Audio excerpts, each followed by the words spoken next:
Kalah di pemilu 2024, Ganjar Pranowo memutuskan untuk oposisi. Ganjar menegaskan tidak akan bergabung dengan pemerintahan Prabowo Subianto Gibran Rakabuming Raka yang akan resmi dilantik pada Oktober 2024 mendatang. Lalu apa sebenarnya makna di balik penolakan Ganjar itu? Dan apakah ini akan berefek besar sebagai penyeimbang di pemerintahan Prabowo Gibran? Kita akan bahas soal ini bersama sejumlah narasumber. Ada politisi PDI Perjuangan Andreas Hugo Parera, lalu juru bicara Prabowo Subianto Dhanil Anzar Simanjuntak, dan analis politik dari Badan Riset dan Inovasi Nasional BRIN, Siti Zuhro. Selamat pagi Bapak-Bapak dan Ibu. Pagi, Mas. Pagi. Pagi. Ya, saya ke Bang Andreas dulu nih, Bung Andreas. Mas Ganjar nolak gabung dengan pemerintahan Prabowo Gibran. Tapi apakah ini juga mencerminkan sikap PDI Perjuangan sejauh ini? Ya, sikap PDI Perjuangan itu belum diputuskan. Dan mungkin nanti baru pada saat rapat kerja nasional atau pada momen-momen berikutnya, dalam arti bahwa keputusan-keputusan seperti ini di PDI Perjuangan biasanya diambil di dalam suatu rapat rapat kerja secara nasional atau kongres, sebagaimana halnya dulu saya ingat tahun 2004-2005 gitu. Artinya ketika itu PDI Perjuangan juga memutuskan untuk berada di luar pemerintahan itu pada saat kongres. Jadi sebenarnya ini hal yang secara formal itu belum ada keputusan soal itu. Tapi apa yang disampaikan oleh Mas Ganjar sebagai calon presiden, menurut saya baik, artinya dalam arti bahwa beliau tentu punya tanggung jawab moral sebagai calon presiden yang terlibat langsung di dalam proses pemilihan presiden kemarin gitu.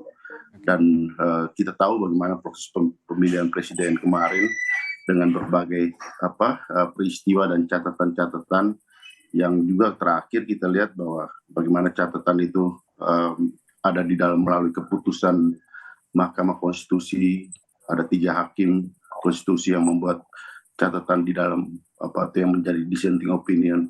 Saya kira ini juga perlu dihormati, sehingga kalau keputusan Mas Ganjar dia untuk tidak bergabung di dalam kabinet ke depan, menurut saya itu suatu keputusan yang ya baik dan seharusnya dilakukan oleh seorang calon presiden. Hal yang sama juga kalau kita lihat secara implisit apa yang disampaikan oleh Pak Anies Baswedan, itu pun kurang lebih mempunyai makna yang sama berkaitan dengan sikap mereka di dalam pemerintahan untuk pemerintahan ke depan. Tapi apakah Mas Ganjar memutuskan untuk beroposisi begitu ya, kemarin menyatakan diri untuk beroposisi. Artinya ini kan tidak berada di dalam pemerintahan Prabowo Gibran. Apakah ini juga sudah dikomunikasikan dengan partai, terutama Ibu Mega? Jangan-jangan Bu Mega belum tahu gitu. Saya nggak tahu apakah itu sudah dikomunikasikan atau belum, tapi jadi PDI Perjuangan itu kan ya suatu ya wacana atau diskursus sebelum menjadi keputusan, ya kader bisa menyampaikan pandangan-pandangannya gitu. Dan tapi kalau setelah diputuskan, ya itu merupakan sikap bersama partai, dan itu adalah perintah untuk dilaksanakan. Tapi kalau belum diputuskan, ya itu saya pun kalau ditanya saya bisa memberikan pandangan soal itu. Ya, Bung Andreas. Oke. Sepertinya ya, Bung Andreas masih bisa dengar suara saya? Halo? Ya, Oke. Ya, saya dengar. Oke, baik. Artinya sepertinya juga Bung Andreas tadi mengatakan belum tahu, tapi sepertinya ya partai memaklumi sikap dari Mas Ganjar ini sebagai calon presiden yang kemudian mengambil sikap untuk berada di luar pemerintahan selama 5 tahun ke depan. Saya ke Bung Dhanil dulu kalau gitu. Bung Dhanil, apa yang Anda lihat dari sikap Ganjar, Mas Ganjar ini untuk menyatakan diri tidak berada dalam pemerintahan Prabowo Gibran, artinya ada di pihak yang oposan begitu. Ada respons dari Pak Prabowo sejauh ini soal sikapnya Mas Ganjar ini? Pertama ya seperti disampaikan oleh Pak Prabowo kemarin ya, setelah acara Partai Amanat Nasional, Pak Prabowo tentu menghormati semua pihak yang memutuskan untuk berada di luar pemerintahan, Oke. dan itu adalah sikap yang baik, dan salah satu cara membantu pemerintah Pak Prabowo dan Mas Gibran ke depan. Kenapa? Karena Pak Prabowo dan Mas Gibran tentu membutuhkan mereka-mereka yang menjadi dan memfungsikan dirinya sebagai watchdog, Hmm. artinya kelompok penekan, pressure group dalam demokrasi itu sangat dibutuhkan. Dan bagi Pak Prabowo itu adalah salah satu jalan untuk berkontribusi untuk kemajuan Indonesia, karena pemerintahan yang efektif tentu membutuhkan pressure group yang baik. Dan Pak Prabowo sangat menghormati sikap Mas Ganjar. Namun tentu Pak Prabowo tetap berharap beberapa pihak, beberapa kelompok akan memperkuat pemerintahan beliau agar nanti menjadi pemerintahan yang efektif, khususnya di parlemen. Nah, di kabinet tentu Pak Prabowo seperti sejak awal disampaikan berkomitmen untuk mengajak putra-putri terbaik yang memiliki integritas yang tinggi, kemudian kompetensi mumpuni untuk bersama-sama membantu beliau. Nah, kontestan Pilpres kemarin yang memutuskan untuk berada di luar pemerintahan itu baik, dan tentu kita akan bekerja sama, dan ini maknanya juga bekerja sama. Jadi jangan kemudian selalu ditafsirkan bekerja sama ketika kemudian Pak Prabowo mengajak untuk duduk bersama, silaturahim itu selalu bermakna untuk bersama-sama di dalam kabinet. Itu juga bisa dalam pemaknaan melakukan mutual understanding atau kesepahaman bersama yang saling menguntungkan untuk kepentingan bangsa dan Oke. negara. Ini sebenarnya udah dijelaskan sama Bung Daniel barusan. Padahal pertanyaan selanjutnya adalah saya ingin menanyakan sebenarnya, kalau memang Pak Prabowo menganggap oposisi itu adalah sesuatu yang berharga, sesuatu yang penting untuk menjadi penyeimbang pemerintah, tapi sepertinya agak kontradiksi dengan sikap ataupun langkah Pak Prabowo yang belakangan ini begitu gencar merangkul semua pihak yang berseberangan selama Pilpres kemarin ya, termasuk juga berkunjung ke Nasdem dan PKB. Tapi tadi sudah dijelaskan. Tapi pertanyaannya saya ubah, seberapa penting sebenarnya lawan politik ini bisa menjadi tetap pengkritik pemerintah selama jalannya pemerintahan 5 tahun ke depan, Bung Daniel? Pertama begini, dalam konteks safari, kemudian silaturahim Pak Prabowo ke partai politik, ke tokoh, itu tidak selalu harus dimaknai merangkul kemudian bersama di dalam kabinet. Merangkul iya, Hmm. tapi bersama di dalam kabinet itu belum tentu. Artinya yang ingin dibangun oleh Pak Prabowo tadi saya sebutkan adalah istilahnya mutual understanding. Oke. Ada kesepahaman bersama. Nah, artinya ada hal-hal yang prinsipil bisa kita lakukan bersama, kita harus bersepakat bersama. Nah, tapi dalam hal-hal yang tidak prinsipil, kita bisa berbeda. Kalau dalam bahasa agama ada yang usludiyah, ada yang furu'iyah, kira-kira begitu. Ada yang cabang-cabang yang kita bisa berbeda, ada yang dasar-dasar yang tidak boleh berbeda. Itu pertama. Kemudian kedua, terkait dengan apa yang Anda sampaikan tadi, Mhm. ya, Pak Prabowo pada prinsipnya tadi, eh, kalaupun harus mengajak misalnya beberapa pihak di dalam kabinet, tentu Pak Prabowo punya berbagai syarat, tidak tidak membuka pintu begitu saja, Oke. kemudian berada di dalam, tapi kemudian syarat-syarat tadi adalah yang punya integritas, kemudian kompetensi. Selain itu, tentu bersepakat dengan visi dan jalan pembangunan yang sudah dirancang oleh Pak Prabowo dan Mas Gibran. Oke, artinya kalau boleh saya simpulkan bahwa pertemuan Pak Prabowo kemarin dengan Pak Surya Paloh dari Nasdem, lalu juga dengan Muhaimin Iskandar dari PKB, which is itu pengusung kompetitor lah, boleh dikatakan begitu pada saat Pilpres, belum bisa kami simpulkan juga bahwa itu akan berada dalam epicentrum kekuasaan, epicentrum pemerintahan 5 tahun ke depan, begitu ya Bung Daniel? Sampai detik ini kan misalnya ya Nasdem Pak Surya Paloh belum menyatakan bahwasannya mereka ingin di dalam pemerintahan, tapi mereka mendukung sepenuhnya pemerintahan Pak Prabowo dan Mas Gibran. Nah, Oke. kalau kemudian nanti ingin di dalam pemerintahan pun demikian dengan PKB ya, Mhm. tentu Pak Prabowo sangat welcoming begitu, membuka diri untuk apa teman-teman partai yang tadinya di luar koalisi kita untuk bergabung. Tapi terus terang Pak Prabowo tentu dalam posisi sejak awal merangkul semua pihak untuk bekerja sama. Nah, Oke. makna kerjasama ini bisa di dalam tadi saya sebutkan dan Pak Prabowo senang tentu apabila bersama-sama di dalam pemerintahan misalnya dengan PDIP, dengan Mhm. Nasdem, dengan PKB dan lainnya. Silahkan begitu. Tapi kalau kemudian memutuskan untuk di luar pemerintahan, misalnya kalau parlemen, maaf kalau partai menjadi oposisi, ya tentu kita sangat menghormati dan itu juga bentuk kerjasama yang apik dan baik. Oke. Saya ke Mbak Siti Zuhro, saya panggilnya Mbak Wiwi biasanya, Mbak Wiwi. Mbak Wiwi, kalau lihat sikap Ganjar menolak gabung dengan Prabowo Gibran menjadi oposisi, padahal partainya sendiri belum memutuskan akan berada di mana gitu dalam pemerintahan 5 tahun ke depan. Apa analisis Anda yang Anda baca soal sikap Ganjar ini, Mbak Wiwi?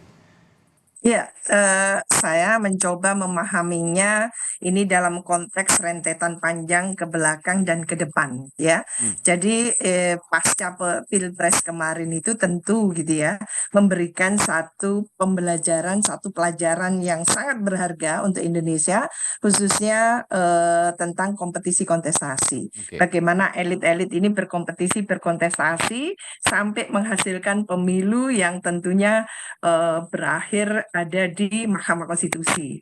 Ya. Lalu diputuskan oleh KPU RI, selesai kan gitu ya, ada pemenangnya. Maka dalam rentetan itu pula perlu ya dikaitkan dengan bagaimana perspektif ke depan. Nah, dalam perspektif ke depan saya melihat memang semua partai politik dan politisinya seyogianya memang siap gitu ada di kekuasaan dan siap ada di luar kekuasaan. Tadi apa yang dijelaskan oleh Bang Andreas sama Mas Dhanil itu sangat jelas gitu ya, sangat memberikan penjelasan yang menurut saya bahwa sebetulnya nggak ada yang aneh gitu ya. Mhm. Kompetisi kontestasi ini harus diakhiri dengan menghargai yang menang gitu ya. Lalu yang kalah gitu untuk sementara dengan visi misi programnya itu letakkan dengan secara konsisten gitu ya, berkomitmen tinggi untuk tetap bekerja untuk NKRI. Jadi yang menang bekerja untuk NKRI, yang kalah juga bekerja untuk NKRI semua sebetulnya. Oke. Sehingga ketika bahasa Prabowo tadi itu mengatakan akan merangkul semuanya, jangan didefinisikan sempit. Jangan didefinisikan sempit, diterjemahkan secara sangat terbatas. Itu artinya ya silakan masing-masing itu nanti bisa dengan spendingnya tadi itu membangun Indonesia dengan kapasitas masing-masing. Nah, kalau mau guyup, ayo, tapi harus tadi itu Mas Dhanil mengatakan bersetuju dengan semua visi misi program berlanjut tadi atau kelanjutan yang diusung oleh Pak Prabowo. Padahal dalam kompetisi kontestasi yang namanya Ya. nomor 01 dan 03 itu beda.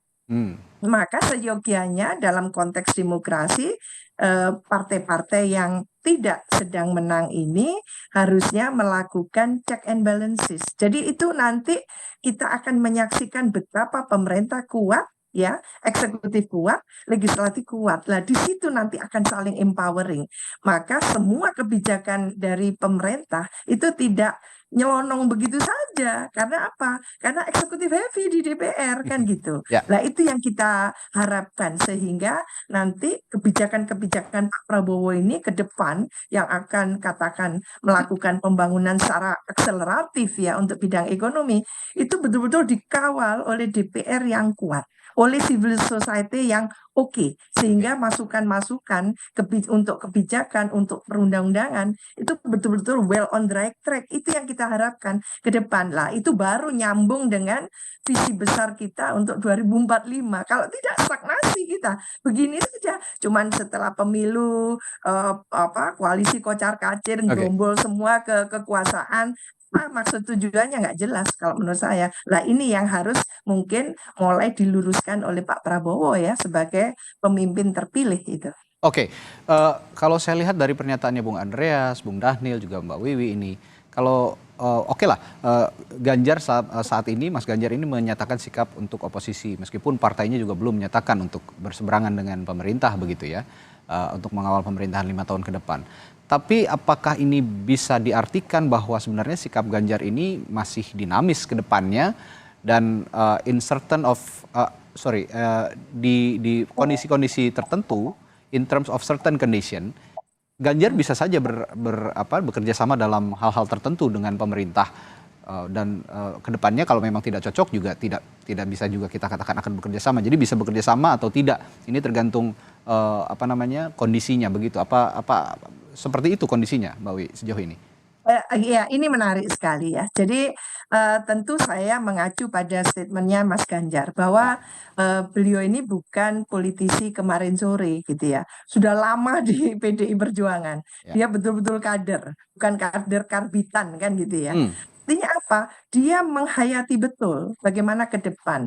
Nah, tentu yang dikatakan oleh Mas Ganjar akan siap ada di luar kekuasaan itu bisa diterjemahkan. Saya ingin menerjemahkan bahwa ini adalah komitmen dan sekaligus bagaimana memberikan literasi gitu ya politik kepada publik luas bahwa memang etika moral politik harus dijunjung tinggi. Itu poinnya. Ya. Maka ke depan saya melihat memang Mas Ganjar bukan ketua umum partai, betul. Ya. Tapi tidak mungkin seorang calon presiden yang diusung oleh PDI Perjuangan, yang dipercaya dan kader seperti ini harus tegak lurus, itu bicara sekonyong-konyong, tidak ada relevansi signifikansinya. Jadi menurut saya ini adalah salah satu ekspresi sebetulnya dari kader utama PDI Perjuangan untuk mengatakan akan di luar. Dan ini tidak tertutup kemungkinan adalah menurut saya ya ini kita terjemahkan sebagai pra gitu ya, pra standing position dari PDI Perjuangan yang akan nanti diklimakskan dalam hasil raker ya, rakornas apa gitu akhir bulan ini, yang tidak tertutup kemungkinan memang dalam posisi yang akan menentukan memang lebih baik gitu ya, lebih tepat, lebih proper ada di luar kekuasaan itu. Oke.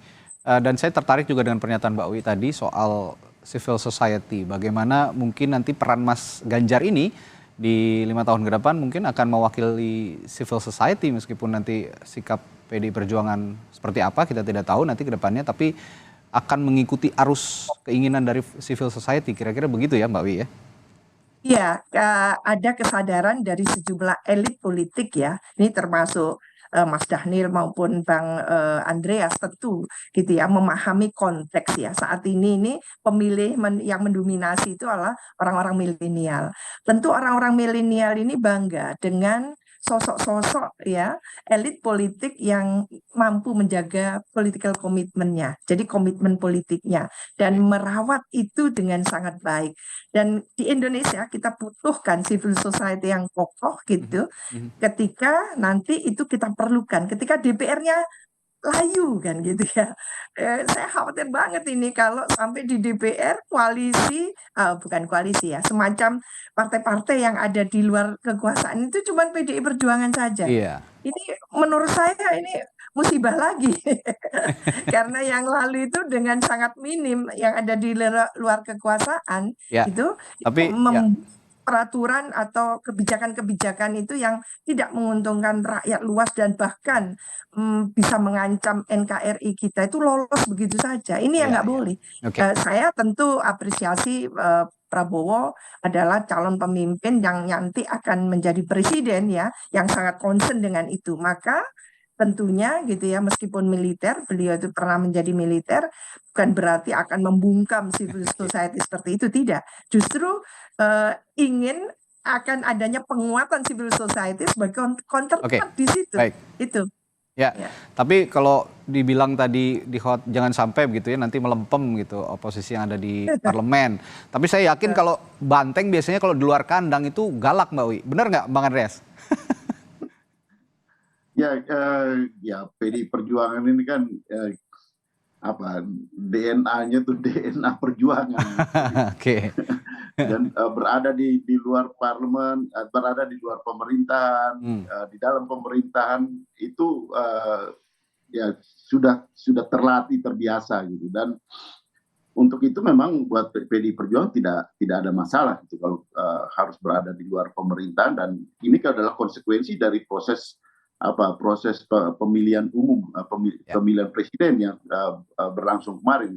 Karena secara ya artinya dari pemilihan legislatif toh PDI Perjuangan adalah partai yang memperoleh suara dan kursi terbanyak di DPR gitu. Jadi peran-peran politik ini tetap bisa dimainkan secara efektif, ya baik di dalam maupun di luar gitu.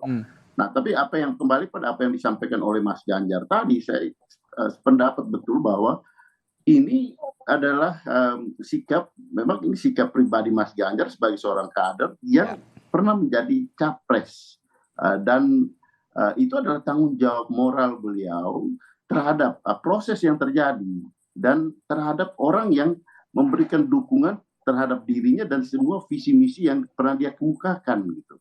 Dan saya kira ini penting untuk menunjukkan kepada publik bahwa dia punya tanggung jawab, dia punya komitmen terhadap apa yang pernah dia ungkapkan, apa yang dia pernah kemukakan gitu. Bahwa di dalam proses pemerintahan ke depan dia juga mengatakan bahwa dia menghormati yang sudah diputuskan oleh Mahkamah Konstitusi. Tapi keputusan Mahkamah Konstitusi itu kan kita lihat juga dengan catatan. Artinya secara yuridis ya itu ya sudah selesai gitu.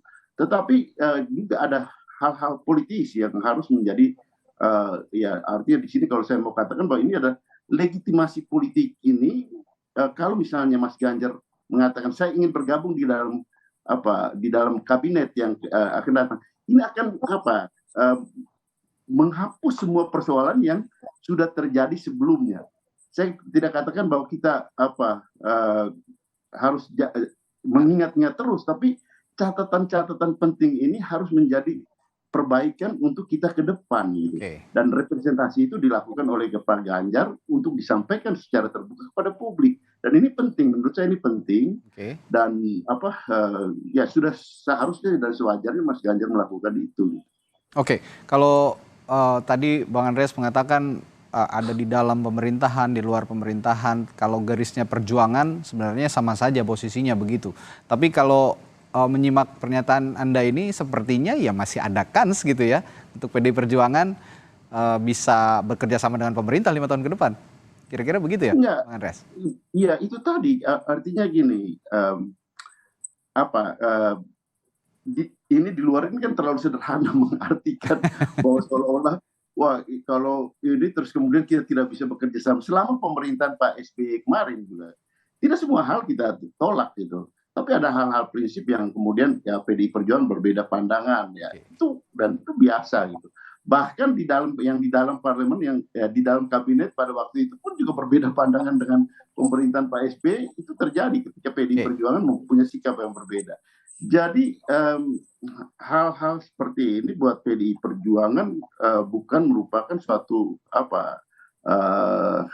hal yang terlalu karena pembicaraan ini kan akhir-akhirnya bicara soal saya dapat berapa kursi kabinet, dia dapat berapa kursi.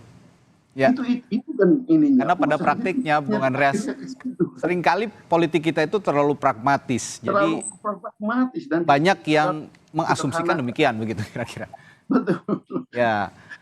Jadi soal dukungan dan ini ya saya kira ini akhirnya Pak Prabowo yang harus menilai itu gitu, dan sebagai pemegang hak prerogatif, saya kira beliau tentu punya kemampuan untuk menilai dan menyaring semua hal-hal yang berkaitan dengan ke depan bagaimana pemerintahan ini berjalan gitu. Ya, nah hal yang menarik lainnya, Bung Daniel, kalau tadi Anda mengatakan bahwa pertemuan dengan Pak Surya Paloh, Muhaimin Iskandar, Ketua Umum PKB, dan juga bahkan sempat bertemu ya di KPU dengan Anies Baswedan, berkomunikasi meskipun sedikit, tapi komunikasinya sangat baik, sangat positif begitu ya antara Pak Prabowo dan Mas Anies Baswedan sebagai orang yang saling berkompetisi di Pilpres.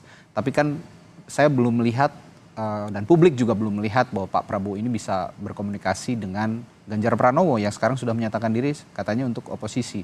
Bahkan lebih jauh lagi mungkin dengan Ibu Megawati Soekarnoputri sebagai Ketua Umum PDI Perjuangan yang mengusung Mas Ganjar di Pilpres. Apakah sejauh ini komunikasi masih ada upaya dari Pak Prabowo untuk membangun komunikasi dengan Mas Ganjar meskipun dalam konteks ya bukan oposisi koalisi, dalam konteks pasca Pilpres untuk rekonsiliasi begitu ya. Apakah ada upaya ke situ berkomunikasi dengan Mas Ganjar dan juga terlebih ke Ibu Megawati Soekarnoputri? Tapi jangan dijawab dulu ya Bung Daniel. Saya akan tanyakan ini ke Anda nanti setelah jeda di Sapa Indonesia Pagi. Tetaplah bersama kami.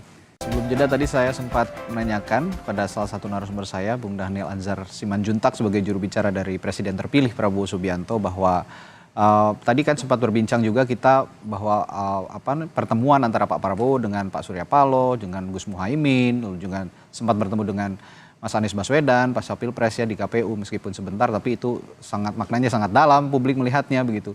Tapi publik belum melihat pertemuan antara Pak Prabowo dengan Ganjar Pranowo yang saat ini sudah menyatakan diri untuk berada di luar pemerintahan. Terlebih kepada Ibu Megawati Soekarnoputri juga sebagai Ketua Umum PDI Perjuangan yang mengusung Mas Ganjar. Upaya untuk bertemu dengan Bu Megawati dan juga Pak Ganjar sejauh ini masih sering dibicarakan oleh Pak Prabowo atau masih sempat dibicarakan oleh Pak Prabowo, Bung Daniel?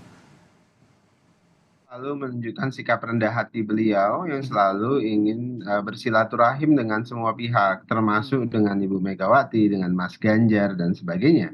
Jadi upaya untuk menjaga silaturahim itu sampai dengan detik ini itu tetap dilakukan, termasuk dengan Ibu Megawati karena kita ingin bicara banyak. Ada dua hal misalnya dengan Ibu Megawati, selain tentu beliau sebagai Ketua Umum PDI Perjuangan, kemudian kedua beliau sebagai Presiden Indonesia kelima, dan itu penting karena Pak Prabowo membutuhkan saran, masukan, nasihat dari Ibu Megawati. Itu pertama. Kemudian kedua, Mas, yang perlu dicatat adalah Pak, dalam konteks apakah di dalam atau di luar pemerintahan, yang selalu disampaikan Pak Prabowo itu adalah komitmen dan loyalitas. Jadi jangan sampai kemudian begini, ada di satu perahu tapi kemudian membolongi perahu itu.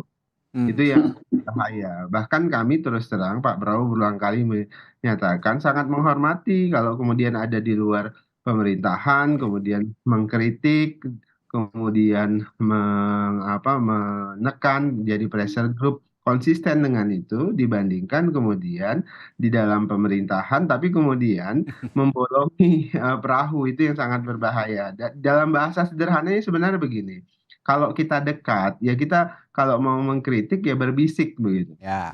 Kalau kita jauh, kita teriak. Nah, itu sama dengan analoginya. Kalau ada di luar pemerintahan, Anda akan berteriak ke publik. Anda teriak, ini salah, ini benar, ini harus diluruskan, dan sebagainya. Itu kalau kita di luar pemerintahan. Nah, kalau di dalam pemerintahan, kalau Anda ada yang tidak bersetuju, maka Anda harus berbisik. Cukup berbisik, jangan teriak gitu ya. Sampaikan di dalam. Ini salah. Sama halnya misalnya saya, kalau saya tidak bersetuju dengan pemerintahan Pak Jokowi hari ini, ya saya berbisik. Kami ngobrol di dalam dengan Pak Prabowo dan sebagainya. Ini nggak setuju dan sebagainya. Bukan kemudian di publik. Nah, tapi kalau kami di luar, ketika saya di luar pemerintahan, maka saya sangat keras mengkritisi Pak Jokowi dan sebagainya. Nah, itu yang saya sebut sebagai fatsun politik.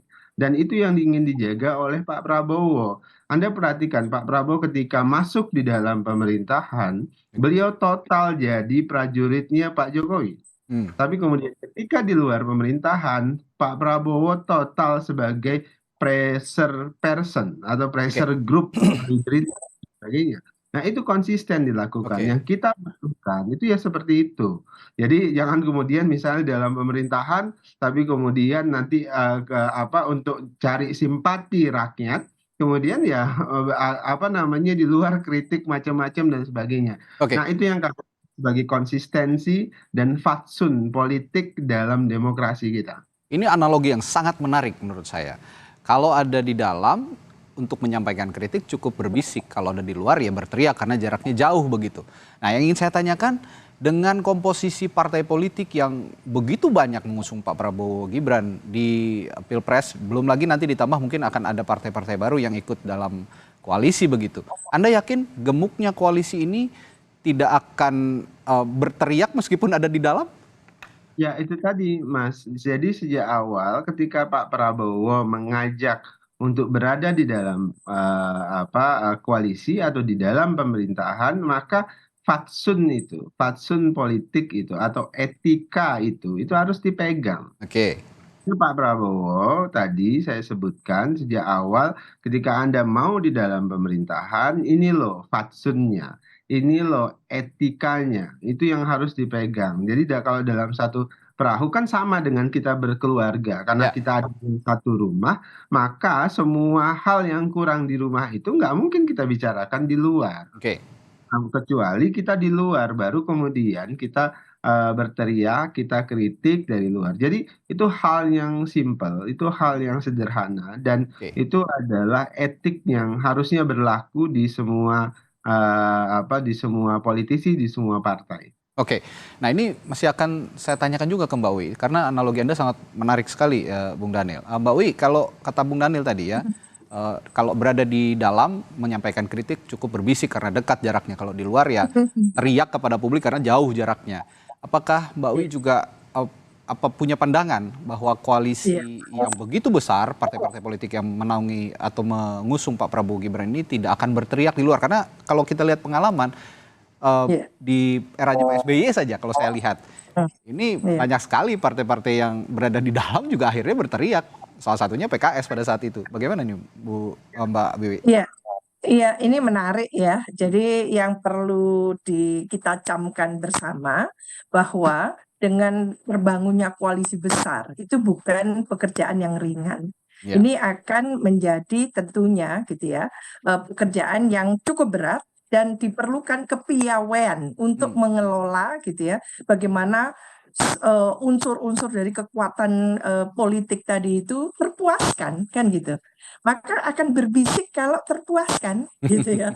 Bisa Lagi-lagi menjerat kalau pragmatis ya. tidak terpuaskan. Iya, karena ini politik, kita tidak bisa menerjemahkan ini seperti ormas gitu ya, organisasi sosial kemasyarakatan gitu ya. Tidak, karena organisasi politik itu orientasinya kepentingan dan kekuasaan. Maka ketika dia meskipun dengan catatan tadi itu visi misinya jauh berbeda dengan katakan visi misi program dari rival yang sudah memenangkan, dia rela untuk bersatu. Ini harus dipertanyakan. Seberapa besar kerelaan itu? Apakah di tengah jalan nanti ini 5 tahun loh, biasanya 4 tahun itu luar biasa. Tahun terakhir baru memikirkan kompetisi kontestasi lagi. Nah itu yang ada di Indonesia seperti itu. Maka kita sudah pernah memiliki tadi itu sudah dikatakan sebelumnya bahwa kompetisi kontestasi itu ternyata bukan dari katakan suara lantang ya. Mas Hadir bilang bisik-bisik, buru-buru bisik-bisik di eranya Pak SBY itu teriak semua banyak kan ya. Dan 3 partai loh, bukan PKS saja loh. Di situ yang kritis itu luar biasa adalah Partai Golkar juga kalau saya tidak salah. PKS, Demokrat, bukan Demokrat lah yang memimpin kan, Golkar ya betul. Tentang BBM ya, kenaikan BBM. Malah yang saya lihat partai seperti PDI Perjuangan dan Gerindra yang di luar kekuasaan itu agak kaku malah karena partai yang sudah berkoalisi itu luar biasa kritisnya. Lah ini yang perlu menurut saya perlu dicatat. Kalau begitu, kalau menyimak pernyataan Mbak Wi tadi bahwa akan berbisik jika semua pihak terpuaskan, ini beban sangat berat kalau begitu untuk Pak Prabowo dan Mas Gibran juga ke depan, karena begitu banyak pihak yang harus dipuaskan, begitu Mbak Wi? Iya tentu, karena bagaimanapun juga partai-partai itu mau bergabung itu kan ada hitung-hitungan. Jadi ada hitung-hitungan politiknya, pertimbangan politiknya, untung ruginya. Tidak mungkin gitu ya, tidak berhitung seperti itu. Jadi harus ada hitung-hitungan ya politiknya, ya ekonominya kan gitu ya. Dan untuk masa yang akan datang gitu. Jadi itu akan merepotkan Pak Prabowo sendiri. Sementara Prabowo itu sebetulnya ingin lari kencang gitu ya, Ya. membawa Indonesia maju di ASEAN, di Asia Pasifik, di global. Gimana ceritanya kalau domestiknya kacau balau kan gitu ya. Internalnya nanti Ya. katakan gitu ya, tidak bisa menerima satu keputusan karena bagaimanapun juga saya nggak tahu seberapa idealis gitu ya partai-partai yang mengusung 01 kemarin dan 03 ya. Ya. Ya kalau 03 ini jelas ya karena PDI Perjuangan akan ada di luar kekuasaan. Oke. Tapi yang sudah ada di 01 ini seberapa besar dia masih dengan idealisme perubahan Ya. itu yang beberapa poin tidak setuju dengan kebijakan dari Pak Prabowo waktu dikampanyekan itu loh. Ya. Ini yang apakah nanti quote-unquote toxic gitu ya. Ini Dimaknai sebagai toxic. Kalau ngomong-ngomong soal puas tidak puas, berarti kalau saya lihat pemerintahannya Pak Jokowi 10 tahun belakangan ini banyak yang terpuaskan karena relatif banyak yang berbisik, kayaknya nggak ada yang teriak juga kayaknya kayak begitu. Iya. Kayak, jadi Di penghujung relatif aja tenang mulai begitu ya mencari. 10 tahun pemerintahan Iya. ini. Iya betul Oke. Mas. Jadi di penghujungnya meskipun agak kocatan juga ya. Gitu ya Bung Andreas, banyak yang terpuaskan berarti ini ya kalau selama 10 tahun PDI Perjuangan berada di dalam pemerintahan, Anda melihat juga banyak yang terpuaskan oleh pemerintahan Pak Jokowi begitu, karena nggak ada yang teriak sepertinya, banyakan yang berbisik sih sepertinya ya, begitu ya Bung Andreas ya? Kalau ada yang bisik teriak diinjak-injak. Teriak setelah diinjak. Begini Bung Andreas, saya punya pertanyaan terakhir untuk Anda yang menarik juga untuk dicermati oleh kita bersama dan ini juga jadi tanda tanya publik. Untuk sosok Mas Ganjar Pranowo saat ini kan menyatakan diri untuk berada di luar pemerintahan lah ya, untuk oposisi begitu katakan. Tapi saya yakin seorang Ganjar Pranowo akan punya visi ke depan, ingin punya investasi politik untuk berkontestasi kembali di 5 tahun yang akan datang. Karena masih muda, Mas Ganjar ini masih punya visi yang kuat dan potensial untuk menjadi pemimpin di negeri ini. Kalau untuk tetap berada di permukaan, tetap dilihat publik, dengan posisi yang seperti ini apakah logis, Bung Andreas? Maksudnya dengan posisi seperti ini. Posisi saat ini Mas Ganjar tidak ada di pemerintahan, lalu juga bukan seorang kepala daerah, artinya kan harus tetap berada di permukaan, harus tetap disorot publik gitu. Bagaimana dengan posisi seperti ini? Jika ingin punya visi ke depan, ingin menjadi pemimpin kembali nanti, mencalonkan diri lagi menjadi pemimpin. Ya, saya kira tiap orang akan mengambil peran. Ya kalau politisi itu tentu dia tahu bagaimana mengambil peran dan memainkan peran itu di publik gitu. Saya kira situasi ini, hal inilah harus dipikirkan. Artinya ini soal pribadi Mas Ganjar gitu. Ya. Bahwa dia harus menempatkan diri bagaimana mengambil dan memainkan peran itu ke depan kalau masih ada keinginan itu ke depan nanti gitu. Yang lain ini kan kita interpretasi kita gitu.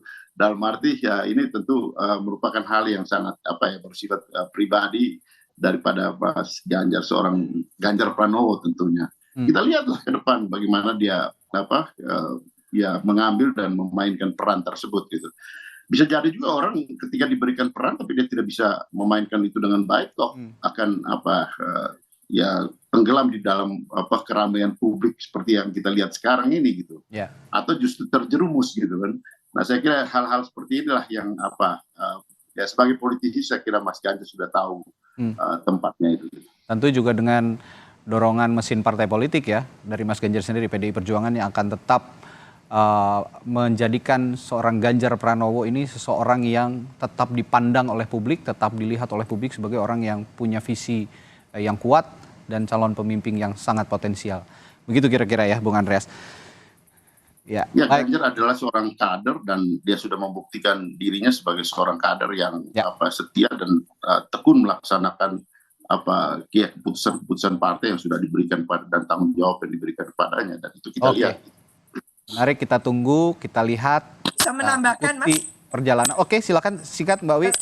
Iya, dua hal aja, yaitu Mas Ganjar ini bisa menjadi leverage factor ya.